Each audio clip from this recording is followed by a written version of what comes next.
Purihin ang Panginoon. And I believe handa po tayo para sa salita ng Diyos. Salamat, praise and worship team. At babalik kayo mamaya, samahan niyo ako, di ba?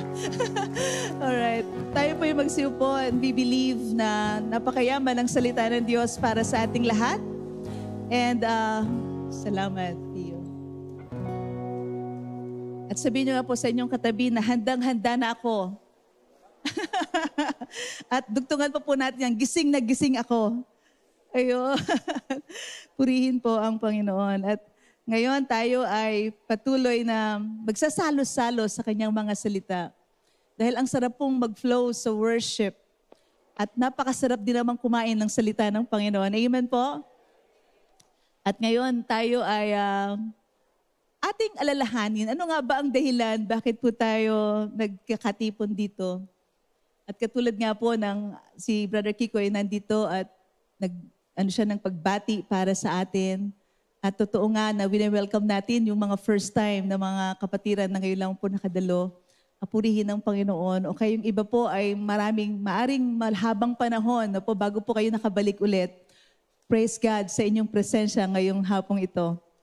At nais ko po lang bago po ako magsimula sa mensahe, ay palalahanan po ang lahat na sa ating pagtitipon. Ito po ay hindi lamang isang programa na atin pong ginagawa o isang isang activity or aktibidades na kung saan ay wala lang, nakawilihan lang natin gawin or nakasanayan lang. Pero alam niyo po, ang bawat mga ngaral o ang bawat mga pangyayari po dito sa unahan, ang panalangin po namin, yung encounters ay dumaloy hanggang dyan sa dulo. At even yung ating mga kapatiran dyan sa second level na mas mataas kaysa atin, mas malapit kayo sa langit, di ba? At maraming kapahayagan dyan. Ngunit ang ating pinakalayunin ay magkaroon tayo ng encounters sa ating Panginoon.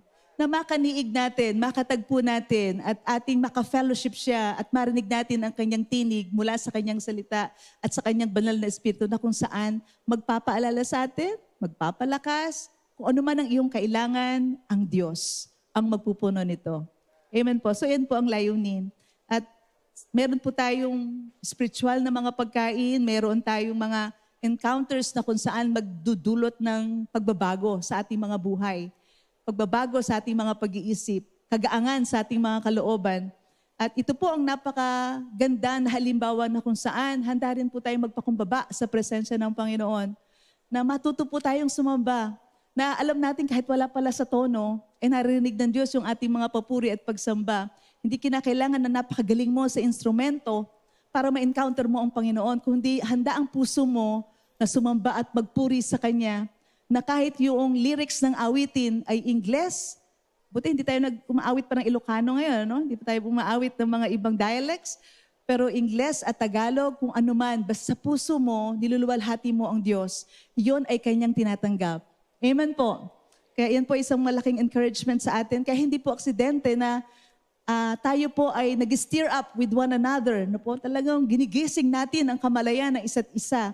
Nang sa gayon, kahit man lang ayaw mong ibuka ang bibig mo, sa kahuli-hulihang salita ng lirik ng awit ay napahaleluya ka. No? Napahaleluya ka. At yung pagsambit na yan ay talagang magsisilbing, if I may say it, seed or punla. Simulain na kung saan ay ikaw ay lalago pa sa pagsamba. Hindi lang sa tono ng awit, kundi sa tono ng iyong puso. Amen po? Amen. At si Apostol Pablo po, alam nyo, sa ating bawat pagtitipon, ay may isang layunin siya na gustong-gusto niyang ibahagi sa ating lahat. Handa na po ba kayong malaman nyo kung ano yun? At ito po, sa Philippians chapter 3, verse 10 to 12, sabi po rito, ang tanging hangarin ko ngayon ay lubusang makilala si Kristo. Yung contextualize ko lang po rito sa ating konteksto ngayon. Ang tanging hangarin ko ngayong 3 p.m. service, ayan, 3 p.m. service ay lubusang makilala si Kristo. Maranasan ang kapangyarihan ng kanyang muling pagkabuhay. Makibahagi sa kanyang mga paghihirap at maging katulad niya sa kanyang kamatayan. At umaasang ako man ay muling bubuhayin mula sa kamatayan. Sabi po sa verse 12, hindi sa nakamtan ko na ang mga bagay na ito, hindi rin na ako'y ganap na, ngunit sinisikap kong makamtan ang gantimpala sapagkat ito ang dahilan. Ito ang dahilan kung bakit ako'y tinawag ni Kristo Jesus. Sa pamamagitan po ng mga gantong mga salita na itinuturo po at pinamamahagi sa ating kalagitnaan, tayo po ay nagdi-disciple. Nasasanay tayo, ito pala ang magandang tanging layunin sa buhay bilang isang mananampalataya, ang makilala ko ang Diyos. Makilala ko ang persona ng Diyos. Tayo ay natututo habang tinuturuan tayo kung ano ang kanyang mga kaparaanan o kung ano ang kanyang mga kalooban, no? His ways and His will. At naiintindihan natin ito sa pamamagitan ng pagkilos ng banal na Espiritu. Hindi po lang dahil sa sobrang galing ng speaker o kaya ay ang speaker ay sa ulo yung Bible. Wala pong speaker na ganoon dito no? Wala rin pong sobrang galing na speaker din po sa inyong kalagitnaan. Kaya paano na tayo matututo? Pero purihin po ang Diyos sapagkat ang Diyos Espiritu Santo ngayon ay kumikilos na sumasa atin at siya ay nasa kalagitnaan natin. Amen po. So handa na po ba nating marinig na po ang mga paalala ng Panginoon sa pamamagitan ng banal na Espiritu ng Diyos? At ang banal na Espiritu ay nagsasalita sa pamamagitan ng salita ng Diyos, yung Biblia na atin pong pinag-aaralan. At alam niyo po, sa bawat pagtitipon po natin, ang bawat pastor, ang bawat tagapanguna po, ang aming tanging layunin din ay gayon. Makilala mo si Jesus, makilala mo ang Diyos ng mas malalim kaysa dati. Sapag napakamakapangyarihan ng revelation na yan o kapahayagan na yan, na kapag ang persona mismo ng Diyos, hindi lamang yung nakasulat sa letra dito sa Biblia, kundi yung persona mismo ng Diyos ay ma-encounter natin sapagkat doon natin nakikilala, tayo ay isang persona, siya ay persona ng Diyos na nagsasalita. Meron siyang mga kaisipan tungkol sa iyo, meron siyang plano tungkol sa iyo, meron siyang kinikilos sa buhay mo, at meron siyang conversations, meron siyang relasyon sa iyo, at iyon ang katotohanan natin bilang mananampalataya. Ikaw ay may relasyon sa Diyos. Amen po? Amen. So iyan po ang gusto nating maintindihan. And at the same time po, habang nakikinig tayo ng salita ng Diyos, ikaw ay lumalakas. Hindi ka lumalakas para malakit, kundi lumalakas ka upang ikay maging mapagpakumbaba, mapagpasensya, mabait. Malakas ka dahil humahaba ang pisi ng iyong pasensya. Gaano ba, ilang kilometro ba ang pasensya mo noong nakaraan at ngayon ay dadagdagan pa natin 1 kilometrong pasensya. Na kung saan ay yung kalakasan na yan, yung tapang, yung matapang ka, humarap sa problema na kapag may problema, ikaw ay humahanda at sabi mo, hindi ko to aatrasan. So napakagandang encounter yan mula sa ating Panginoon na ang salita lang niya at ang banal na Espiritu na kapag na-encounter natin ang Diyos ng personal, grabe ang paglago sa'yo bilang mananampalataya. Amen po. Yan ay ating tinuturo. Tinuturo din natin ang pagkasaganaan ng pag-ibig ng Diyos, yung biyaya ng Diyos, yung kanyang kaawaan. Itinuturo din natin na mayroon palang consequence o masamang bunga o resulta kapag tayo sumuway sa kalooban ng Diyos.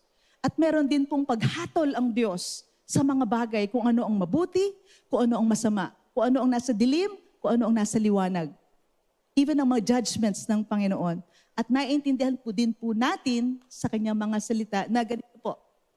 May mga realms sa ating buhay na gustong-gusto ng Diyos na pagharian niya.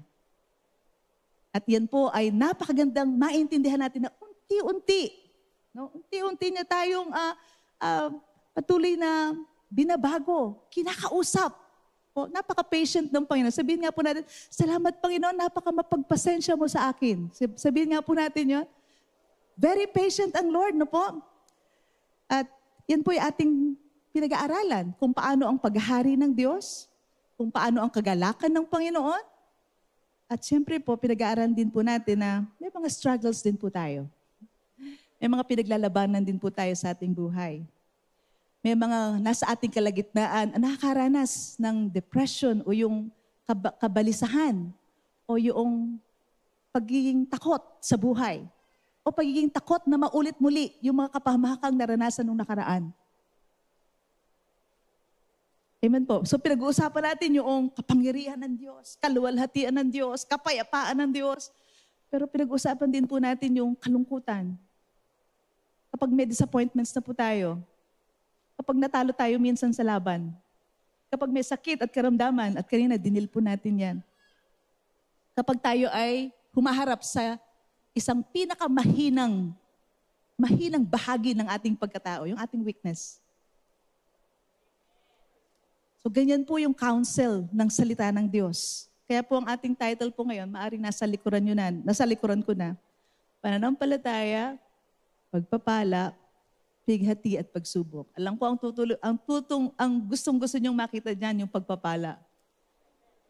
Pero ingredients na po, nilalaman, part na po ng menu ng ating buhay, ang mayroong paggamit ng pananampalataya, ang pagdaloy ng pagpapala, at mga sandali na may pighati at may mga pagsubok. Yan po ay makikita natin sa salita ng Diyos. Hindi po yan binubura. Gusto ko na nga po sanang burahin sa Biblia yung pighati at saka pagsubok eh. Gusto ko pong ma-delete na yun eh, no? Kaya so, hindi po ma-delete eh, no? Hindi po mabura. So, ang unang-una pong katotohanan ay ganito po. Ang realidad ng labanan natin sa buhay at ang realidad ng ating pananampalataya sa Diyos. Dalawang realms, no? Dalawang realidad. Yung realidad ng labanan, tayo po ay nasa spiritual warfare pa, nasa warfare pa po tayo. At ang realidad din ng pananampalataya natin sa Diyos. So, lahat po tayo may labanan sa buhay. Tama po, pinaglalabanan natin yung antok. Sorry po. Or pinaglalabanan natin yung galit. Pinaglalabanan natin yung pagkainip. Pinaglalabanan natin yung, Lord, gusto ko nang mangyari. Pero hindi pa nangyayari. Pinaglalabanan natin ang maraming bagay. No, mga maraming tukso. Kaya na kung saan ay nakaka-engage po tayo. Minsan kahit ayaw na nga natin, pero nandun siya, nakabalandra sa harapan natin at hindi po siya aalis hanggat di niyo po hinaharap. So kailangan po dating maintindihan, ano pa ba ito? At merong absolute urgency. Sabi nga, urgency na absolute pa, no? Talagang hindi mahindian at maitangging urgency. Hindi ko naman matagal yung urgency. So, ang ibig pong sabihin ay talagang yung panalangin natin, yung ginagawa po natin kanina na praise, yung pagpupuri, pagtaas ng kamay, yung pagsambit natin ng hallelujah, yung bang, minsan ang hirap banggitin, pag ang sakit ng kalooban mo, salamat po, Panginoon. Yung palang, Lord, salamat po. Sa gitna ng napakarami parang ang hirap banggitin ang salamat, Panginoon. O yung salitang hallelujah kapag bigat na bigat ang iyong kalooban. Ano po? Or yung pag galit na galit ka. Yung hallelujah ay napakahirap lumabas. Pero napakamakapangyarihang salita na kung saan pag ating isinatinig ito, may puwersa ng kapangyarihan na kung saan ang presensya ng Diyos ay binibigyan natin ng puwang. Simpleng mga salita, gawi o kilos ng pagtaas ng kamay bilang tanda ng pagsuko sa Diyos, o kaya yung pagluhod sa presensya ng Panginoon o yung pag-awit ng pagsamba, hindi lamang po tayo naglalaro o nag-stroll sa park, kundi tayo nakikidigma. Tayo po'y lumalaban sa pamagitan po ng ating mga pagsamba at pagpupuri sa Panginoon. Amen po? Amen. So kung ano man po yan, merong absolute urgency para manalangin. Kaya natutuwa po ako na si Brother Kiko, si Pastor ay nag-invest ng prayer para sa atin. Dahil yun po yung layunin. Hindi po yan dahil na kailangan lang may oras ng panalangin. Dahil kailangan po natin ito. Dahil pinapakita po ng Diyos ang mga realms ng battles na meron po tayo. Araw-araw. Bawat saglit. Ano po? And then, kung gaano nga ba kahalaga ang ikay magpatawad, tayo ay magbigay o bumangon. Sabi nga, come on my soul. No? Don't get shy on me. Basta yun na yun, huwag kang mahihiya. Imagine, sarili mo na, in-encourage mo pa. Come on my soul. Huwag kang mahihiya. Don't you get shy on me. Yan, thank you, Sir Baby. Don't you get shy on me. And then, ano pa tawag doon? Yun, lift your song. Itaas mo ang awitin. Bakit po? Ang daming puwersang pumipigil sa'yo para sambahin mo ang Diyos. Ngunit, sige na, encourage mo yung sarili. Purihin mo ang Diyos dahil nandyan ang panalo. Andyan ang iyong tagumpay, nandyan ang iyong breakthrough. Amen po. And then, of course, yung kung paano hahanapin natin ang Panginoon at kung paano natin siya susundan or kung paano tayo sumusunod sa Kanya. At alam niyo po, lahat ng sinabi ko, hindi po madaling gawin. Lalo na kapag nasa battlefield ka na. Pero kapag alam mo, ito ang iyong kalasag, gagawin mo. Gagawin mo kahit you don't feel like it.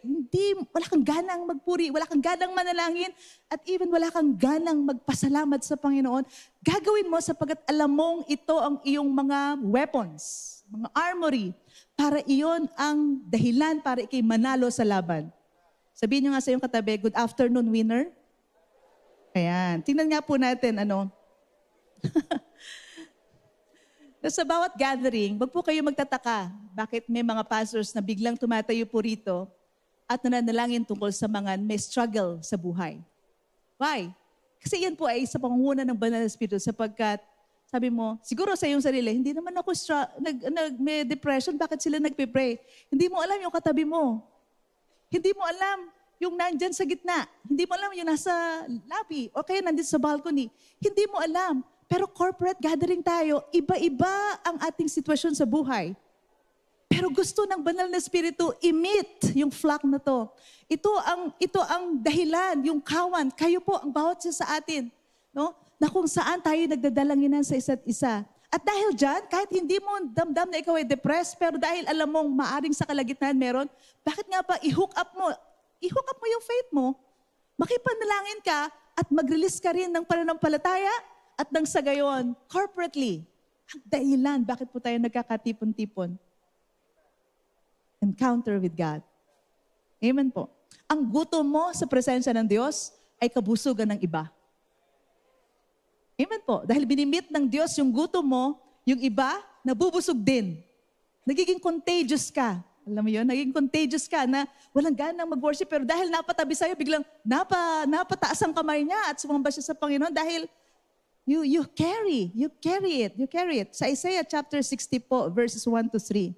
Sabi doon, bumangon ka, Jerusalem. Sumikat na tulad ng araw, liliwanagan ka ng kaluwalhatian ni Yahweh. Verse 2 ng Isaiah chapter 60. Mababalot ng kadiliman ang buong daigdig. Imagine niyo lang po, kung ito yung buong daigdig, mag-off lahat ang light.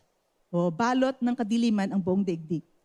Ngunit ikaw, ay liliwanagan ni Yahweh at mapupuspos ka ng kanyang kaluwalhatian. Hindi lang magkakaroon ka ng kaluwalhatian, mapupuspos ka. Ibig sabihin talagang mapupuno ka hanggang sa mag-umapaw ka sa kaluwalhatian o kabutihan ng Diyos.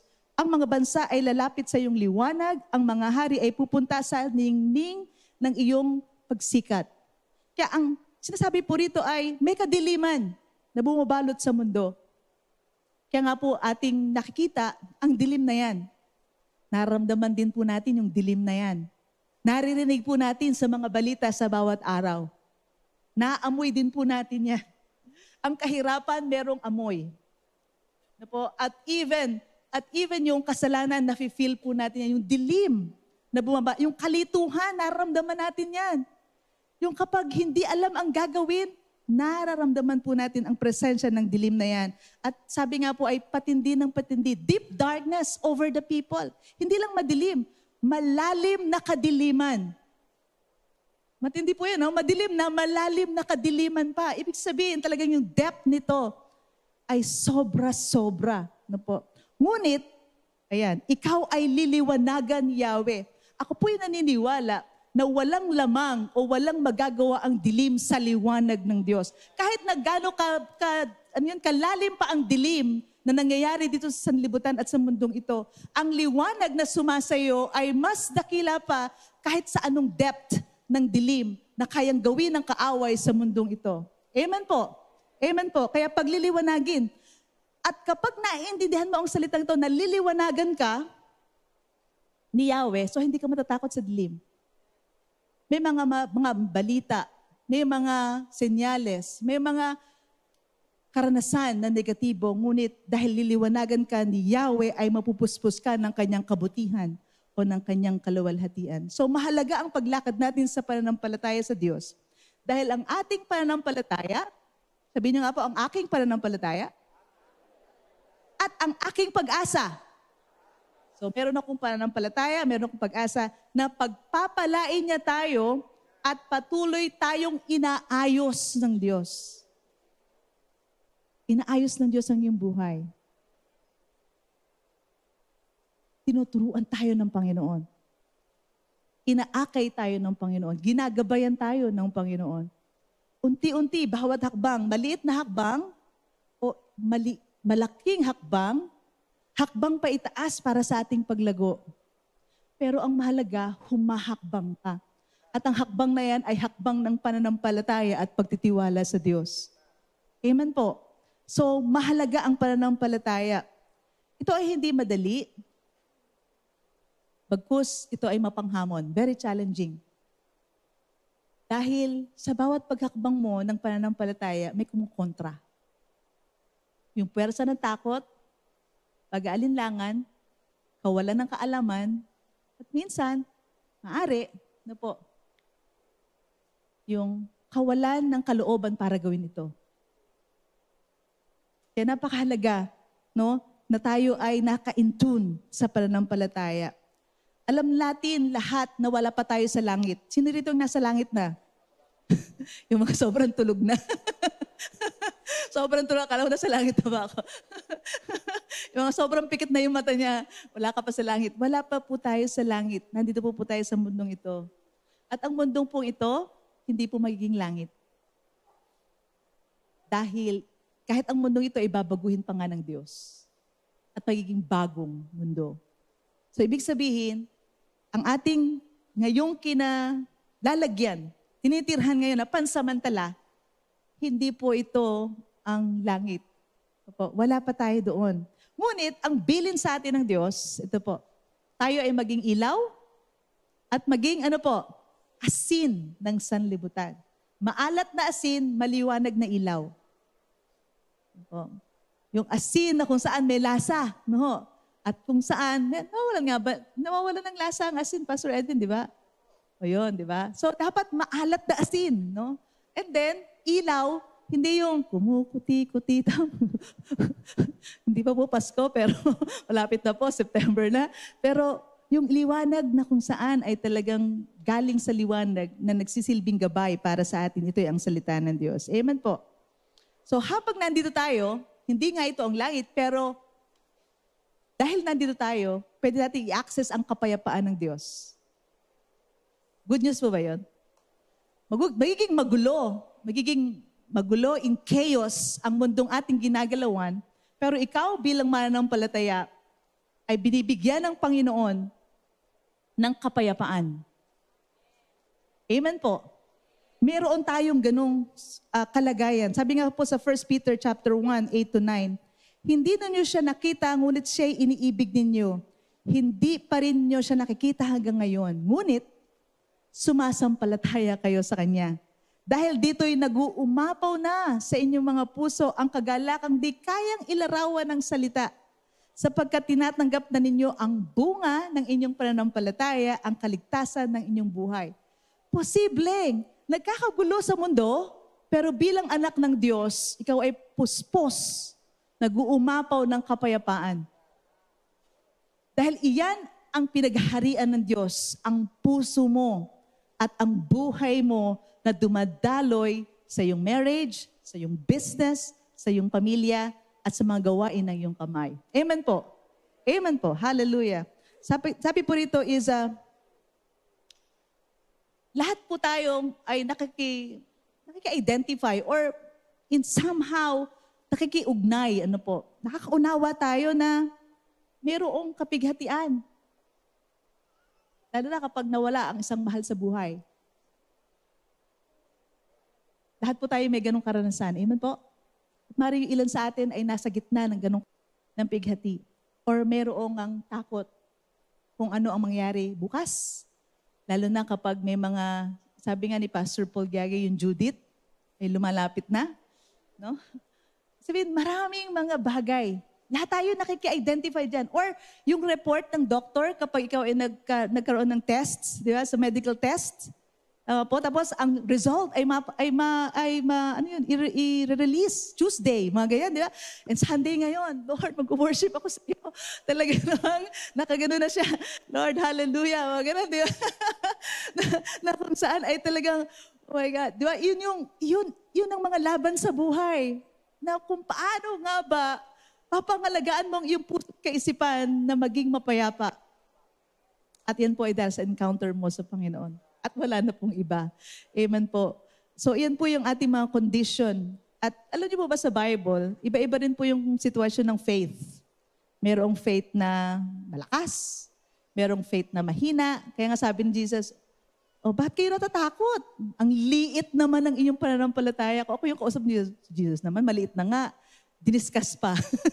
Parang binroadcast pa. Sana binulong na lang. No? Liit na nga eh. Pero, in-expose niya. So, ibig sabihin, nakita natin na alam ng Diyos yung condition ng iyong faith. Pero ang good news, may faith ka. Mahina lang minsan, maliit. Pero meron ka pa rin faith. Di ba? So, yun yung napakalaking good news. Napakahalaga ng pananampalataya sa Diyos. Your faith matters to God. Kaya nga po ang pananampalataya, nire-release po natin yan sa pagsamba. Sa pananalangin. May pananampalataya ka sa Diyos, kaya ka nananalangin. Amen po? So sabi nga ni Apostle Pablo, fight the good fight of faith. So ibig sabihin, yung pananampalataya talagang may laban. May labanan, no? May labanan talaga. Ang good fight of faith, hindi good fight of fist. No? Hindi, o kaya magsampalan at magsabon. Hindi po yun, no? No, hindi po yun. Kung hindi good fight of faith. Dahil meron talaga pong labanan patungkol sa pananampalataya. Kaya nga po nagde-declare tayo, for me and my house, we will strengthen ourselves sa Panginoon. Papalakasin ko ang aking sarili sa Diyos, sa kalakasan ng Diyos. Amen po? So, kaya tayo binibigyan ng instruction ng Panginoon tungkol sa labanan sa buhay kasi real po yung laban. Kapag po sinabi nyo na, ay, walang laban, lagot po. Yan po ang isa sa mitya ng iyong pagkatalo. Kasi hindi mo na-recognize na may laban. Kaya hindi ka lumalaban. Pag hindi ka lumalaban, hindi mo na mamalayan, panay suntok na ng kaaway ang tinatanggap mo, pero hindi ka lumalaban. Kumikilos na ang kaaway sa'yo, pero wala kang ginagawa, at dahil dyan, dahil passive ka, hindi mo na mamalayan, ang gawa ng kaaway sa'yo ay lampas-lampasan. Lumalampas, dumadating. Ngunit, dahil tinuturuan tayo ng salita ng Panginoon, fight the good fight of faith, gamitin mo ang iyong pananampalataya, kapatid. Ideklara mo yung mga pangako ng Diyos. Manalangin ka, kapatid. Sumamba ka sa Panginoon. Mga pangunahin na kung saan ginagawa natin sa ating pagtitipon na nararapat lang na tayo ay magkaisa. Makiparticipate. Amen po. Amen. Amen. So, pananampalataya, pagpapala, pighati at pagsubok. So, realidad ng labanan sa buhay at ang realidad ng ating pananampalataya sa Diyos. Pangalawa po, tinitingnan ng Diyos ang iyong pananampalataya. Tinitingnan niya. At nakikita niya. Nakikita niya. Dahil ang pananampalataya po natin ay may concern ang Panginoon. It matters to Him. So, meron ngang point, no? Sabi niya, nasaan bang pananampalataya niyo? Hindi lang maliit, hinahanap ng Diyos, nasaan ba? Baka may gatuldok pang natitira, nasaan nga ba? Sabi sa Hebrews 10:22, kaya't lumapit tayo sa Diyos na may pusong tapat. Ito po, tapat at may, matibay na pananampalataya sa Kanya. Lumapit tayong may malinis na budhi sapagkat nilinis na ang ating puso at hinugasan na ng dalisay na tubig ang ating mga katawan. So, ibig sabihin, talagang makita po natin na tinitingnan ng Diyos ang ating pananampalataya at gusto niya maging matibay ang ating pananampalataya sa Kanya. Amen po. Amen. Dahil ang matibay na pananampalataya ay talaga pong magiging kalasag natin sa ating laban sa buhay. Purihin po ang Panginoon. At makita rin po natin isang katotohanan pa, yung pangatlo, mga halimbawa ng pananampalataya na dapat nating sundan. May mga halimbawa. Sabi po sa Hebrews chapter 13 verse 7, sabi po rito, alalahanin niyo ang mga namumuno sa inyo na nagpahayag sa inyo ng salita ng Diyos, isipin ninyo kung paano sila namuhay at tularan ninyo ang kanilang pananampalataya. Tularan ninyo ang kanilang pananampalataya. Alam niyo po, kami ng mga pastors, lumalaban po kami sa buhay, hindi dahil kami ay pastor. Lumalaban po kami sa buhay dahil kami po ay mananampalataya. Amen po. Kami po ay naatasan ng Panginoon na mangaral ng salita ng Diyos. At alam niyo po bang ang bawat pinapangal po namin sa inyo ay amin pong pinuprove sa aming sarili. Kami po ay nangangaral. We are endeavoring to preach what we practice. Kapag po kami nangaral ng sabihin namin, sumamba tayong lahat sa Panginoon. Alam niyo po bang proven po namin yung power ng worship. Sa aming pagsamba sa Diyos, dahil hindi po kami yung nagsisiwalat, nag-open up, nag-open up ng mga issues namin sa buhay at mga kahinaan ng aming mga sarili at mga kabiguan o mga pagsubok na aming hinaharap. Ngunit kami rin ay nagtatago sa silid at kami rin ay sumasamba sa Diyos at kahit minsan merong takot na umaatake sa amin, kami ay merong pagpapasya sa aming sariling sumamba sa Panginoon. At doon po namin naranasan personal kung paano po kami magkaroon din ng breakthrough sa buhay. Kaya po namin pinapangarap, napakalakas ng aming loob. Bakit nga ba tayo ay sumasamba sa Diyos at niluluwalhati natin ng Panginoon? Hindi dahil sa alam namin lamang ang tono ng awit, bagmat alam namin, yung iba ay hindi. Hindi namin kaya isauluhin ang lahat ng kanta sa dami ng kanta ng ating henerasyon ngayon. Ngunit, may mga himno, may mga awitin ng banal na Espiritu na amin pong inaawit dahil alam naming may labanan na dapat naming pagtagumpayan. At alam niyo po, sabi nga po ni Pastor Paul kayo ng umaga, ang mga pastor, ang kaibahan po din namin, kami po ay napaka-target ng kaaway sapagkat kapag ang isang pastor ay bumagsak, ang kawan ay nangangalat.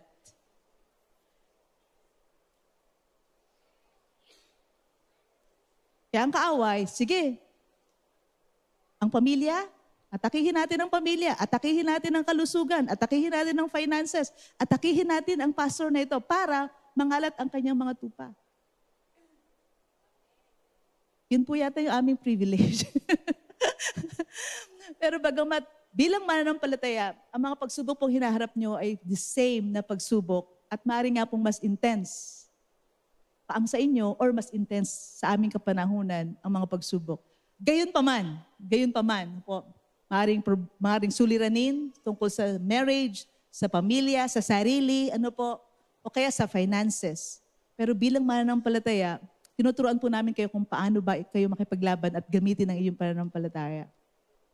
Kapag sinasabi po namin, ganito, kapag ikaw ay may tukso sa iyong buhay, unahin mong saliksikin ang salita ng Diyos at ikaw, ang salita ng Diyos, ang gawin mong kalasag, isatinig mo ang salita ng Diyos nang sa gayon ang mga tukso sa iyong kaisipan ay bumagsak at ikaw ay maging matatag sa pagsunod sa Panginoon. Yan po ay proven. Proven. Kaya sabi, tularan ninyo ang kanilang pananampalataya. Proverbs 3, chapter 5, verse 6. Kay Yahweh kang magtiwala, buong puso at lubusan, at huwag kang mananangan sa sariling karunungan. Praise God. Verse 6, sa lahat ng iyong gawain, siya nga'y alalahanin upang ika'y patnubayan sa iyong mga tatahakin. Alam niyo po, in all your ways, sabi po ron, acknowledge Him and He will give you the desires. Tama ba? Of your heart. Right?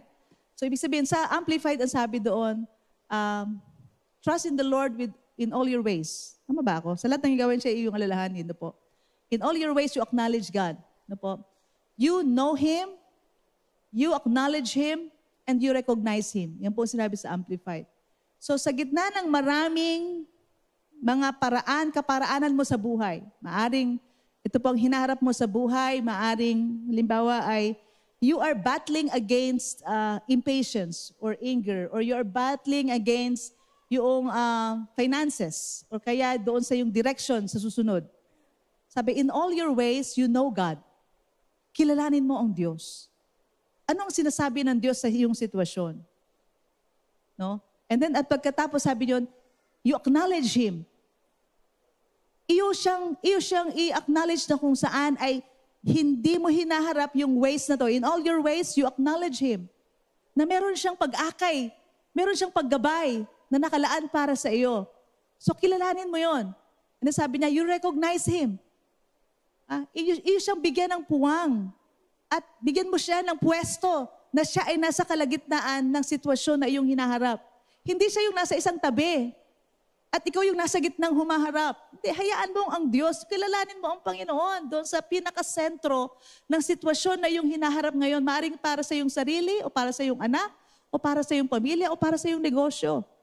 In all your ways, you acknowledge Him. You recognize Him. At kilalanin mo siya bilang isang Diyos na kumakausap sa iyo, nagpapakita sa iyo ng mga solusyon sa iyong buhay. Amen po. Amen. So ngayon, sa ating pagtuturo ng salita ng Diyos, hindi simple ang magpatawad. Hindi rin simple ang mahalin mo ang iyong kaaway. Yoko nga. Mga gano'n, no? Hindi rin simple ang maging mabuti sa mga taong hindi mabuti sa iyo. Kasi ang sarap-sarap gantihan ng masama ang masama. I mean, syempre, sinampal ako ng malakas, mas lalaksan ko pag ako na. Tama, diba? Ganun yung mga natural, yung sa flesh natin. Ngunit, ang challenge is kapag ginamit natin yung ating faith, hindi na ganun ang ating disposisyon. Kasi ang pananampalataya natin sa Diyos ay nagtuturo ng ganito. Mahalin mo ang iyong kaaway, pagpalain mo yung mga umaabuso sa iyo, yung mga bagay, yung mga taong humihingi sa iyo, di ibigay mo na. At huwag mo nang bawiin. Antindi ng mga bilin ng Panginoon. Tapos patawarin mo. Kung di mo sila pinatawad, di rin kita patawarin. Sabi ng Panginoon, kung nguya-nguyain mo yun, ano naman ito? Hindi ito magaang. Tapos pag ginawan ka ng masama, gantihan mo ng mabuti. Oh my goodness! Di mo ba? Sabi mo, parang umunguya ka ng bakal, parang, tapos bali-bali lahat yung ngipin mo, no? Pero, alam natin na kung ito ay tatanggapin natin hindi sa emosyon or hindi dahil sa natural nating kalakasan, kundi sa spiritual, person to person, dahil alam natin kung sino ka. Ikaw ay isang spiritu na may kaluluwa na nadinirahan dito sa lupa. At sa katawang ito, ang salita ng Diyos ay spiritu, so tanggapin mo ang salita ng Diyos sa iyong spiritual. Nang sa gayon, ang iyong damdamin at ang iyong kalooban at kaisipan ay sumunod sa iyong spirit man, at nang sa gayon, even ang katawan mo ay mas magiging magaang sa iyo. Kasi mga po, kung mabigat ang magpatawad, mas mabigat ang hindi magpatawad.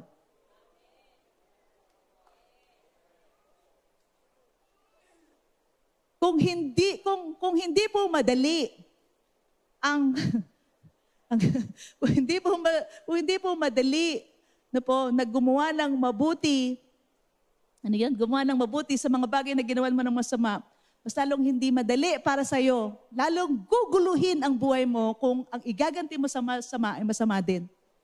Lalo mong ibubulid ang iyong sarili sa hindi mabuting kalagayan na ikaw mismo sobrang talo ka at lubog na lubog ka. Amen po. Mas maganda at mas pinapagaang, actually mas pinapagaang ng Panginoon ang isang buhay ayon sa kanyang salita na, anak, kapag ginawan ka ng masama, gawan mo ng mabuti. Actually, yun ang kaharian ng Diyos na nasa puso mo. Amen po. Ito'y hindi madali sa flesh, pero ito ang way, ito yung daan kaparaanan ng ating spirit man. Amen po? Amen po. Ngunit, sa kabilang banda, nakakaramdam tayo ng lungkot. At huwag naman tayong padalos-dalos na sabihin nating, hindi ako dapat nalulungkot. Kilalanin mo ang lungkot. I-acknowledge mo rin ang lungkot, ang kipaghatian. Dahil mismo ang Biblia, binabanggit po yun eh. Kasi po kung hindi totoo yun, di sana binura na rin. Hindi, nasa Biblia po kasi yung mga ganun eh, mga fear, anxiety, nasa Bible po yun. Ibig sabihin, nire-recognize ito. Pero hindi ibig sabihin, ito yung naghahari. Totoo naman sila. Hindi sila mga pang-display at drama-drama lang sa buhay. Hindi sila ganon. Sila ay totoong realm ng ating buhay. At even yung kalituhan, yung hindi alam ang gagawin, legit po yun. Totoo po talaga yon. Merong talagang ganong kalagayan. Kahit yung takot, totoo ang takot. Pero may mas mataas na realm doon. At ito yung realm ng kapayapaan, katotohanan, pananampalataya. At doon po tayo tumayo at pumwesto. Totoo rin po yung realm na wala akong ganang manalangin. Wala rin akong ganang mag-aral ng salita ng Diyos. Totoo rin po yun. Realms din po yun. Pero may higher realm po doon na kailangan natin ang salita ng Diyos. At may great urgency, absolute urgency ang pananalangin sa ating kapanahonan ngayon. Kaya sabihin niyo nga po sa inyong katabi, have a stronger prayer life. Amen. So realidad, ang unang puntos ko po ay ang realidad ng labanan sa buhay at ang realidad ng pananampalataya sa Diyos. Pangalawa, tinitingnan ng Diyos ang ating pananampalataya. At ang pangatlo po ay mga halimbawa ng pananampalataya na dapat nating sundan. Ang halimbawa ng mga tagapagturo natin. Ang halimbawa na nakita natin sa Biblia ng mga Bible characters na kung paano sila tumayo sa pananampalataya sa gitna ng maraming pagsubok. At mismo yung halimbawa, sabi nga ng Panginoong Hesus, ang magnanakaw nandito para magnakaw, pumatay at sumira. Ngunit nandito ako upang magbigay ng buhay at ng masaganang buhay para sa iyo.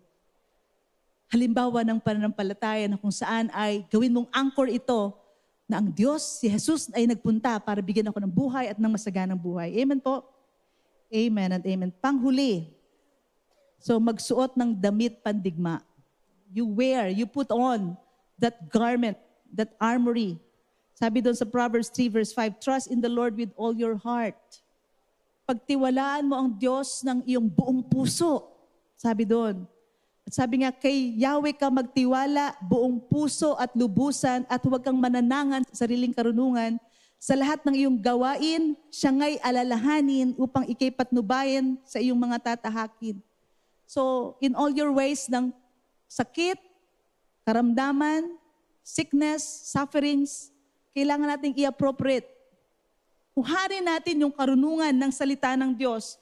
Kuhanin natin yung persona, kung sino si Jesus, no? Kung sino si Jesus sa ating buhay.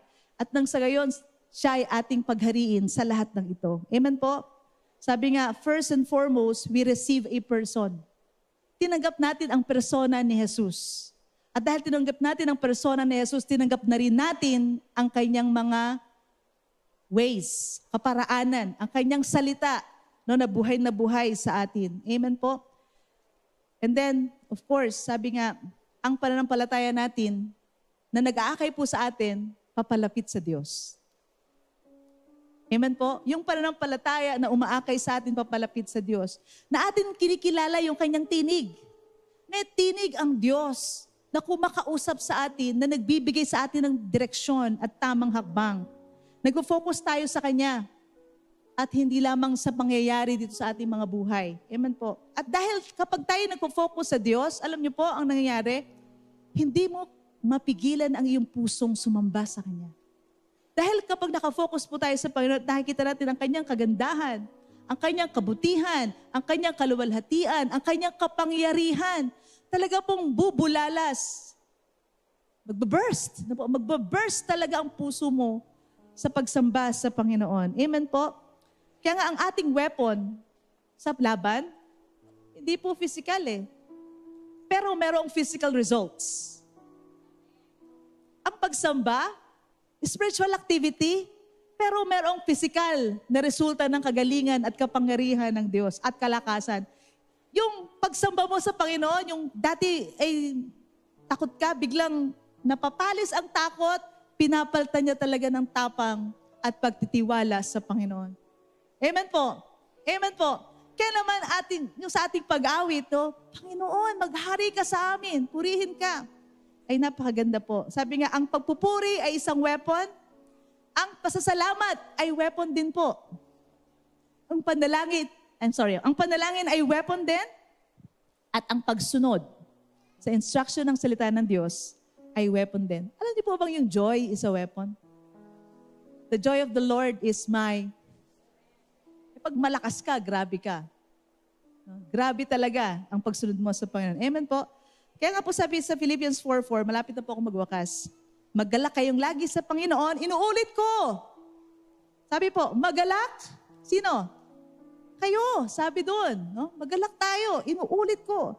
So ito po ay nasa kulungan si Apostle Paul. Doon sinabi niya ito. Walang reason na natural para siya magalak. Pero sinasabi niya, magalak kayo. Hindi dahil sa nasa prison siya. Sabi, magalak kayo sa Panginoon. Sino ang Diyos sa buhay mo? Magalak ka kung sino siya. Kung gaano siya katapat sa iyo.